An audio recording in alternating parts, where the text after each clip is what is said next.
नमस्कार, स्वागत है आपका राजधानी एक्सप्रेस में। आपके साथ मैं हूं मोनिका। आज चुनावी प्रचार के मैदान में उतरेंगे सीएम। कर्णप्रयाग में रेल लाइन कार्यों का निरीक्षण करेंगे। प्रचार जनसभा को संबोधित करेंगे सीएम धामी। बीजेपी प्रत्याशियों के पक्ष में वोट की अपील करेंगे। मुख्यमंत्री पुष्कर सिंह धामी गढ़वाल में निकाय चुनाव प्रचार का आगाज करेंगे कर्णप्रयाग से।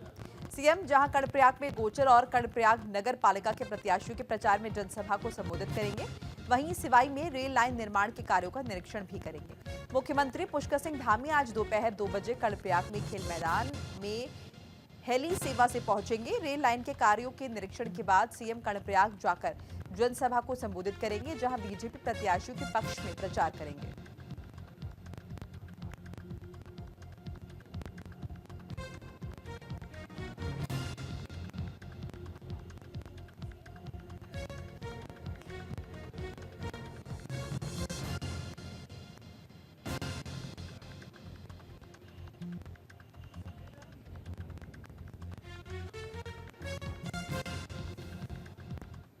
निश्चित रूप में चमोली जनपद के अंदर 4 नगर पालिकाएँ और 6 नगर पंचायतें हैं। पूरे ज़िले के अंदर हम 10 के 10 निकाय चुनाव जीतेंगे और विशेषकर कल कर्णप्रयाग के अंदर माननीय मुख्यमंत्री जी 3 बजे यहाँ पहुँच रहे हैं और पूरे प्रदेश के अंदर कर्णप्रयाग से ही चुनाव का आगाज़ माननीय मुख्यमंत्री जी शुरू कर रहे हैं।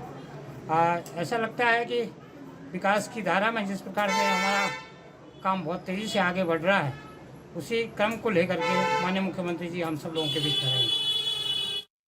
उत्तराखंड में 26 जनवरी से लागू हो सकता है यूसीसी। मुख्यमंत्री पुष्कर सिंह धामी ने दिए हैं संकेत। यूसीसी को लेकर मंत्री प्रेमचंद अग्रवाल का बयान आया है। यूसीसी को लेकर सभी औपचारिकताएं पूरी। यूसीसी लागू होने वाला पहला राज्य बनेगा उत्तराखंड। उत्तराखंड में जल्द यूसीसी यानी कि समान नागरिक संहिता लागू होने जा रही है। इसके संकेत मुख्यमंत्री पुष्कर सिंह धामी ने दे दिए हैं। तो वहीं यूसीसी को लेकर शहरी विकास मंत्री प्रेमचंद ने कहा कि समान नागरिक संहिता को लेकर लगभग सभी औपचारिकताएं पूरी की जा चुकी हैं और जल्द ही जनवरी में इसकी तारीख का ऐलान भी किया जाएगा। वहीं प्रेमचंद अग्रवाल ने यह भी कहा कि उत्तराखंड यूसीसी लागू करने वाला पहला राज्य बनने जा रहा है। जिसकी चर्चा है कि सभी जगह इसकी चर्चा हो रही है। वहीं इस विषय पर गृह मंत्री अमित शाह ने भी लोकसभा के सदन में यूसीसी को लेकर उत्तराखंड की सराहना की है। तो 26 जनवरी से यूसीसी लागू हो सकता है। मुख्यमंत्री पुष्कर सिंह धामी ने इसके संकेत दे दिए हैं। तमाम जो औपचारिकताएं हैं पूरी हो चुकी हैं, जो संशोधन होने थे वो हो चुके हैं। इस बात का गौरव अर्जित करने वाले हैं कि यूसीसी के लिए हमारा प्रदेश पहला प्रदेश होगा कि देश भर में जो यूसीसी ला के आज अपना एक कीर्तिमान स्थापित करने जा रहा है। और आप ये भी जानते हैं कि जब लोकसभा में बहस चल रही थी तो माननीय गृह मंत्री आदरणीय अमित शाह जी ने भी उत्तराखंड के यूसीसी के बारे में उस लोकसभा के पटल में हम सबको सराहा। और हम लोग जिस प्रकार से माननीय मुख्यमंत्री जी लगातार बात कह रहे हैं कि जनवरी में कभी भी यूसीसी लागू किया जा सकता है, उनकी तमाम औपचारिकताएं पूरी हो गई हैं, प्रशिक्षण का भी लगभग काम पूरा हो गया है। तो किसी भी क्षण किसी भी दिन उपयुक्त समय को देखते हुए और ये यूसीसी उत्तराखंड में लागू होने जा रहा है। और कल होगा अंतर्राष्ट्रीय प्रवासी उत्तराखंडी सम्मेलन। 17 देशों से 60 प्रतिनिधि शामिल होंगे। सीएम धामी करेंगे कार्यक्रम का उद्घाटन। अंतर्राष्ट्रीय प्रवासी उत्तराखंड सम्मेलन में 17 देशों से 60 प्रतिनिधि शामिल होंगे। 12 जनवरी को मुख्यमंत्री पुष्कर सिंह धामी 1 दिवसीय सम्मेलन का शुभारंभ करेंगे। सम्मेलन में 4 अलग-अलग सत्रों में कृषि, उद्यान, पर्यटन, उद्योग, कौशल विकास की संभावनाओं पर चर्चा की जाएगी। साथ ही सम्मेलन में राज्य की लोक संस्कृति, खान-पान, स्थानीय हस्तशिल्प उत्पादों की प्रदर्शनी भी लगाई जाएगी।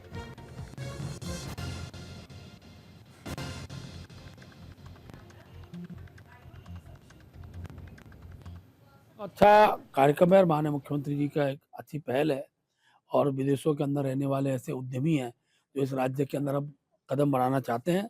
ऐसे लोग आए और उनका परिचय राज्य के लोगों से भी होता है और यहाँ के विकास में वो भी उनका भी सार्थक सहयोग प्राप्त हो, इस दिशा में कार्यक्रम है। सबसे बड़ी बात 28 तारीख प्रधानमंत्री जी का कार्यक्रम की हमको मिल चुका है। 28 तारीख को राष्ट्र जो खेल है उस खेल का खेल तो उसका उद्घाटन विधि रूप से प्रधानमंत्री जी करने वाले हैं। तो एक अच्छा वो भी हमको एक अच्छा एक कार्यक्रम इस रूप में उत्तराखंड को प्राप्त हुआ है। रुड़की में निकाय चुनाव से जुड़ी खबर आपको बता दें, खानपुर के पूर्व विधायक ने रोड शो निकाला है। कुंवर प्रणव ने निर्दलीय प्रत्याशी का समर्थन किया है। रोड शो में पूर्व विधायक ट्रैक्टर में बैठे दिखे। कुंवर ने की प्रत्याशी भूरा के लिए वोटों की अपील। रुड़की के लंढौरा में खानपुर के पूर्व विधायक कुंवर प्रणव सिंह चैंपियन ने निर्दलीय प्रत्याशी के साथ मिलकर रोड शो निकाला। इस रोड शो में पूर्व विधायक कुंवर प्रणव ट्रैक्टर पर बैठे नजर आए। इस रोड शो के जरिए उन्होंने लंढौरा के लोगों से निर्दलीय प्रत्याशी भूरा के लिए वोटों की अपील की। उन्होंने बताया कि इस बार नगर पंचायत लंढौरा से चेयरमैन पद के लिए वो भूरा को सपोर्ट कर रहे हैं।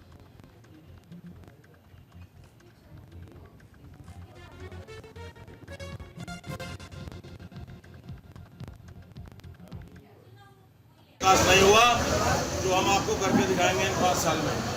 जब कुंवर प्रणव सिंह चैंपियन विधायक बने 2002 में निर्दलीय, तो विरासत में पिछड़ापन मिला था। 5 साल में इतना विकास करा दिया, पूरे हिंदुस्तान का रिकॉर्ड बना। मसूरी एमाल रूट पर गोल्फ कार्ट सेवा शुरू है और पर्यटकों को मिलेगी सुगम यातायात सुविधा। नगरपालिका परिषद ने शुरू की है पहले चरण की सेवा। मसूरी में 10 और गोल्फ कार्ट शुरू किए जाएंगे। उत्तराखंड के मसूरी में जिला प्रशासन ने मॉल रोड पर गोल्फ कार्ट सेवा शुरू की है ताकि यातायात का दबाव कम हो और स्थानीय लोग और पर्यटकों को सुगम यातायात सुविधा मिल पाए। नगर पालिका परिषद पहले नगर पालिका परिषद में मसूरी मॉल रोड पर 4 गोल्फ कार्ट चला रही है। जल्द ही इस बेड़े में 10 और गोल्फ कार्ट शामिल हो जाएंगे। देहरादून के डीएम 7 बंसल का कहना है कि मौजूदा हालात और अवकाश पर्यटन को देखते हुए मसूरी से क्षेत्र का एक प्रमुख स्थान है। प्रौद्योगिकी के लिए बदलते समय के मद्देनजर ये जरूरी है कि हम इस इलाके में पर्यावरण के अनुकूल परिवहन चलाएं और लोगों के लिए सुविधा बढ़ाएं। यही वजह है कि कार्निवाल से ठीक पहले बैटरी से चलने वाली गोल्फ कार्ट शुरू की गई है और लोग इसको लेकर काफी एक्साइटेड है, इसका स्वागत भी कर रहे हैं। यही वजह है कि इसकी तादाद जो है वो बढ़ाई जा रही है।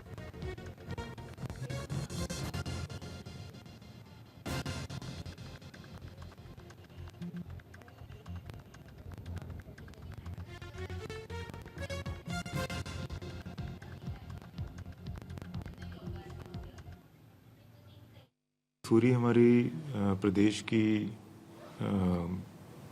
इकोलॉजिकल टूरिज़्म और leisure tourism point of view से काफ़ी प्रोमिनेंट स्थान है और चेंजिंग टाइम्स और टेक्नोलॉजी के वेक में ये आवश्यक है कि हम वहाँ पे जो ट्रांसपोर्टेशन है उसको इको फ्रेंडली भी करें और उसकी रीच बढ़ाएं और जो पर्यटक आ रहे हैं उनके पॉइंट ऑफ व्यू से उसको और सुगम करें, जिसमें हमारे जो मैनुअल लेबर है वो न्यून हो जाए और जो एम्प्लॉयमेंट अपॉर्चुनिटीज़ हैं वो बढ़ें लोकल्स के लिए। तो इसी उद्देश्य से कार्निवल से ठीक पहले गोल्फ कार्ट्स इंट्रोड्यूस की गई थी जो हमारे बैटरी ऑपरेटेड व्हीकल्स होते हैं। तो उसका रिस्पांस सभी स्टेक होल्डर से इनकरेजिंग था। जी, गोल्फ कोर्ट का अभी 25 दिसंबर से विंटर कार्निवाल से यहाँ पे शुरुआत हुई है। जिला मजिस्ट्रेट सबिन बंसल जी के अथक प्रयासों से उन्होंने लोगों की पीड़ा देखी, यहाँ पे रिक्शा श्रमिक की पीड़ा देखी, तो उन्होंने मसूरी में गोल्फ कोर्ट कार चलाई और पर्यटक को अच्छी सुविधाएं मिल रही है। जो कि पिक्चर पैलेस वाला जो रोड है वहाँ पे जो बुजुर्ग लोग हैं, कुछ अपाहिज लोग होते हैं, जो लोग चल नहीं पाते हैं, वहाँ रेस्टोरेंट तक नहीं पहुँच पाते हैं या रोपवे तक नहीं आ पाते हैं, उन लोगों के लिए बहुत अच्छी सुविधा हुई है और लोकल को भी इससे फ़ायदा मिल रहा है। फिलहाल तो पिक्चर पैलेस और रोपवे तक ही चल रहा है। इसमें जो हमारे ये वाला पोर्शन था इसमें कोई आने जाने का कोई व्यवस्था नहीं थी, तो सरकार के द्वारा जो ये पहल की गई बहुत ही सराहनीय है। इसमें जो बुजुर्ग लोग चल नहीं पाते थे उनके लिए बहुत ही अच्छा रिजल्ट इसका है, बाकी लोग बहुत इसको एंजॉय कर रहे हैं।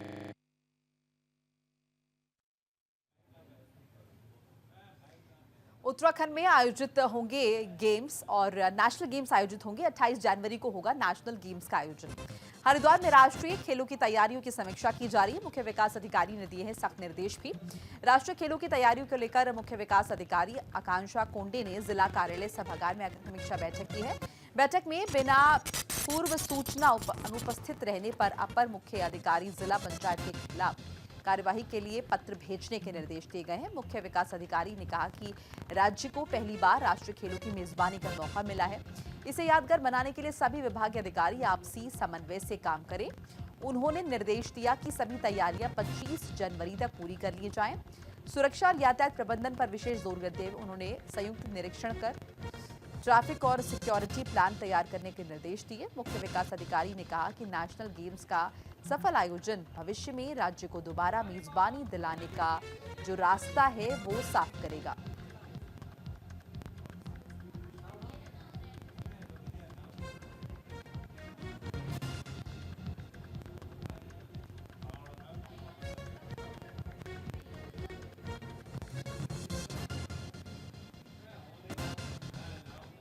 देखिए, जो नेशनल गेम्स जो है जो हरिद्वार में ऑर्गेनाइज हो रहा है, इसमें ध्यान में रखते हुए कई विभाग जो हैं, पेयजल है, पीडब्ल्यूडी है, विद्युत है, नगर निगम है, HRDA है, सभी विभागों को अलग अलग काम दिए गए हैं।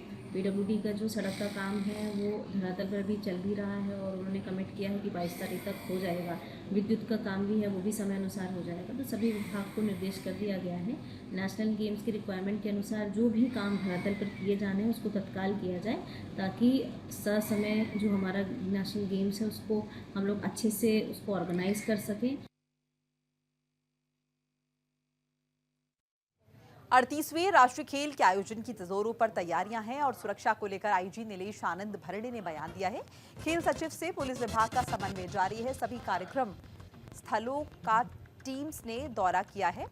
8 मुख्य कार्यक्रम स्थलों पर कंट्रोल रूम की कार्रवाई। पुलिस महानिरीक्षक नीलेश आनंद भरणे ने जनवरी से शुरू हो रहे 38वें राष्ट्रीय खेल की सुरक्षा व्यवस्था पर कहा है। खेल सचिव से लगातार पुलिस विभाग का आपसी समन्वय बना हुआ है। जिन टीमों को नियुक्त किया गया है उन्होंने राज्य में सभी कार्यक्रम स्थलों का भ्रमण किया है।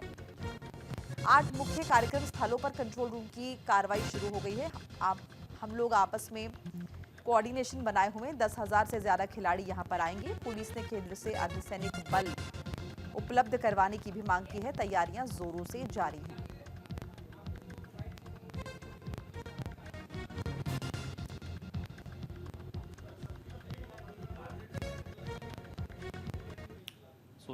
खेल विभाग है, जो खेल सचिव है उनसे हमारी लगातार पुलिस विभाग की जो है वो आपसी समन्वय हो रहा है। इसमें जो टीमें जो अपॉइंट हुई है, इवेंट मैनेजर्स है, SPMU है, उनके साथ हम लोग ने जो है पूरे राज्य में जहाँ जहाँ वेन्यूज़ है उसका भ्रमण किया है। वेन्यू हमने इंचार्ज अपॉइंट कर दिए, नोडल ऑफिसर्स वेन्यू पर। तो 8 जो मेन मुख्य वेन्यू है जहाँ पर ये सारे गेम्स होने हैं वहाँ पर कंट्रोल रूम की स्थापना का कार्रवाई शुरू हो गई। कमांड सेंटर्स जहाँ पे वो वेन्यू इंचार्ज हमारे पुलिस के बैठेंगे वो बनने शुरू हो गए हैं। तो जो भी हमारी रिक्वायरमेंट्स है, इवन इक्विपमेंट्स की, सिक्योरिटी इक्विपमेंट्स, फायर और बाकी चीज़ों की जो इक्विपमेंट्स है, हमने हमारी डिमांड प्लेस कर दिया है खेल विभाग को।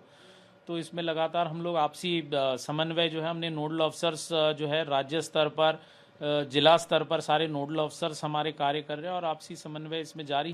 खेल विभाग है, जो खेल सचिव है उनसे हमारी लगातार पुलिस विभाग की जो है वो आपसी समन्वय हो रहा है।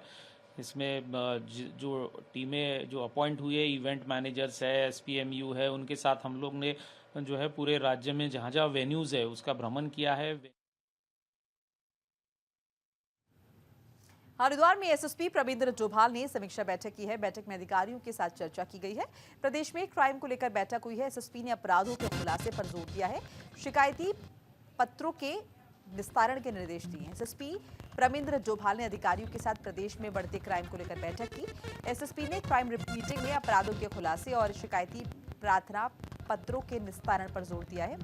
हरिद्वार कप्तान ने काम में सुस्ती बरतने वाले पुलिसकर्मियों को कार्रवाई की चेतावनी दी है। इस दौरान बीते महीने अच्छा प्रदर्शन करने वाले 29 पुलिसकर्मियों को सम्मानित भी किया गया है। नगर निकाय चुनाव को चुनौती बताते हुए सकुशल चुनाव संपन्न कराने की बात पर भी गंभीर चर्चा की और कड़े निर्देश जारी किए।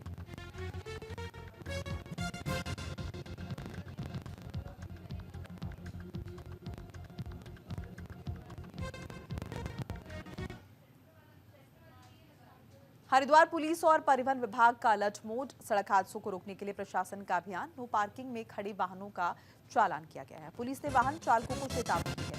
हरिद्वार पुलिस और परिवहन विभाग कोहरे की वजह से बढ़ते हादसों को लेकर अलर्ट मोड पर है। नो पार्किंग में खड़े वाहनों के लगातार चालान किए जा रहे हैं। बता दें कि बाइक सवार सबसे ज्यादा इनका शिकार हो रहे हैं। ऐसे हादसों को रोकने के लिए विशेष चेकिंग अभियान चलाए जा रहे हैं और वाहन मालिकों को चेतावनी दी जा रही है कि भविष्य में सड़क किनारे वाहन खड़े ना करें, नहीं तो सख्त कार्रवाई होगी।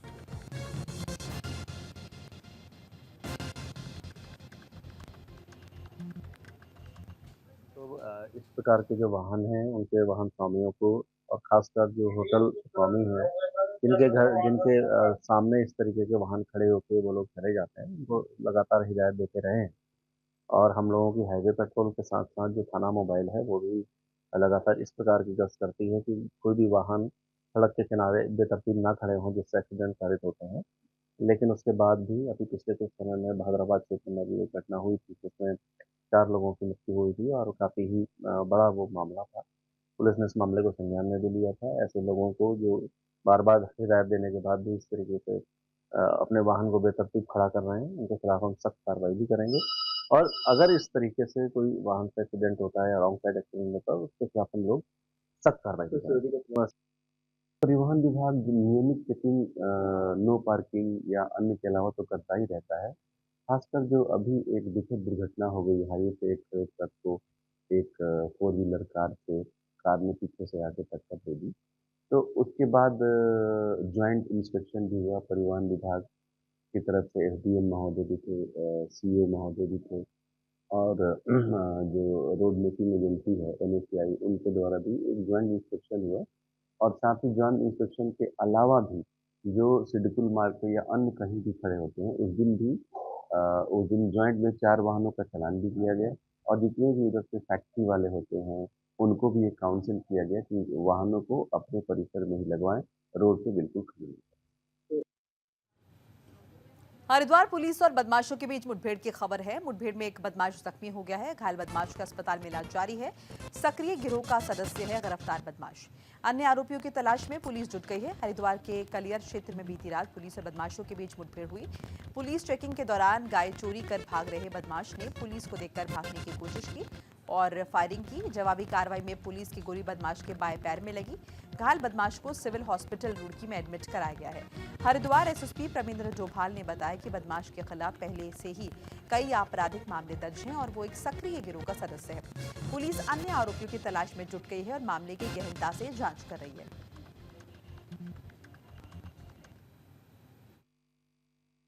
के अपने चेकिंग में थे। इस बीच माछारेडी के पास में रतमो नदी के पास में एक व्यक्ति जिसका नाम अनीस पुत्र इरफान है और वो पूर्व में भगवानपुर थाने से भी वांछित चल रहा है। 7 मुकदमे उसके ऊपर ऑलरेडी कायम थे और एक मुकदमे में अभी हाल ही में वांछित चल रहा था।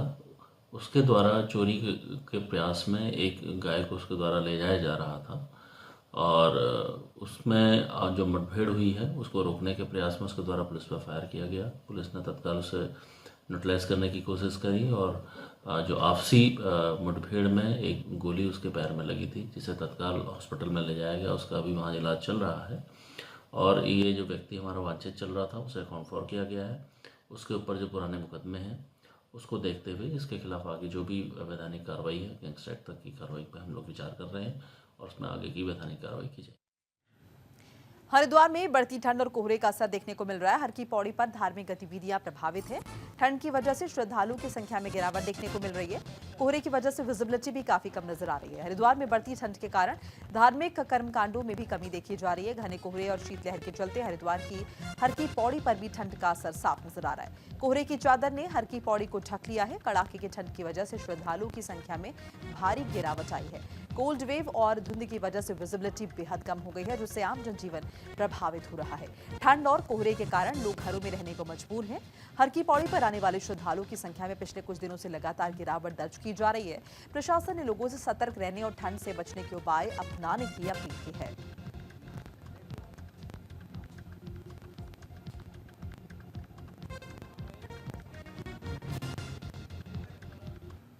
हरिद्वार में हाथियों की दस्तक है और आबादी क्षेत्र में रिहायशी क्षेत्र में हाथियों का झुंड नजर आया है। हाथियों की दस्तक से हड़कंप मच गया है लोगों के बीच और लोगों में डर का माहौल है। हरिद्वार के आबादी वाले क्षेत्रों में लगातार हाथियों की दस्तक से लोगों में डर का माहौल बना हुआ है। जगजीतपुर के राजा गार्डन इलाके के पास खेतों में एक बार फिर हाथी पहुंच गए। स्थानीय लोगों ने शोर मचाकर उन्हें भगाने की कोशिश की, लेकिन हाथी देर तक इलाके में डटे रहे। वन विभाग की लाख कोशिश के बावजूद हाथियों का आबादी क्षेत्रों में आना रुक नहीं रहा है। स्थानीय लोगों का कहना है कि फसलों को नुकसान पहुंचाने के साथ ही हाथी कभी भी जान माल का बड़ा खतरा बन सकते हैं। वन विभाग ने हाथियों को जंगल की ओर खदेड़ने के प्रयास तेज करने का दावा किया है, लेकिन अब तक कोई ठोस परिणाम सामने नहीं आए हैं। लोग प्रशासन से हाथियों को रोकने के लिए प्रभावी कदम उठाने की मांग कर रहे हैं।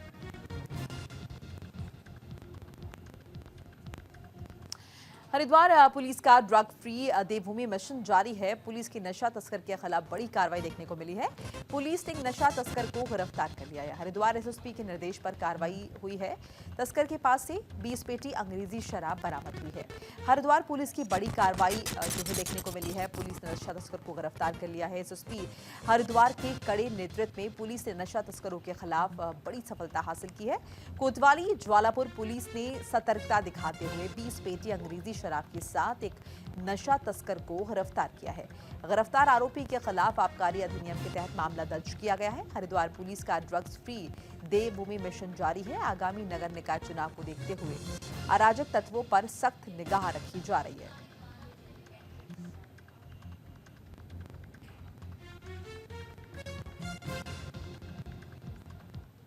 अंतिम दौर में है महाकुंभ की तैयारियां। सीएम योगी ने उत्तराखंड के लोगों को न्योता दिया है। महाकुंभ में हिस्सा लेने के लिए निमंत्रण दिया गया है। प्रयागराज के लिए बस सेवा की शुरुआत हुई है।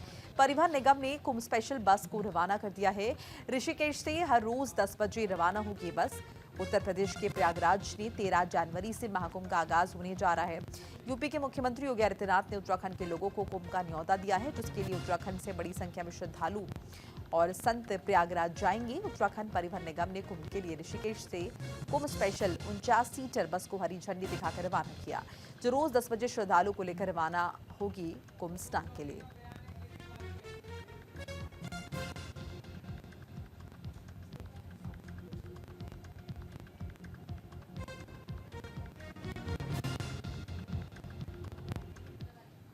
और इसमें संत समाज बड़ा उत्साहित है। पूरा संत समाज, विद्वत समाज और हमारा समस्त क्षेत्र का जो जनमानस है, और जो ऋषिकेश से प्रयागराज के लिए जो बस सेवाएं लगाई हैं, ट्रेन सेवाएं लगाई हैं, ये अधिक मात्रा में लगाई जाए, अधिक, क्योंकि पूरा विश्व इस टाइम प्रयागराज जाने को आतुर है।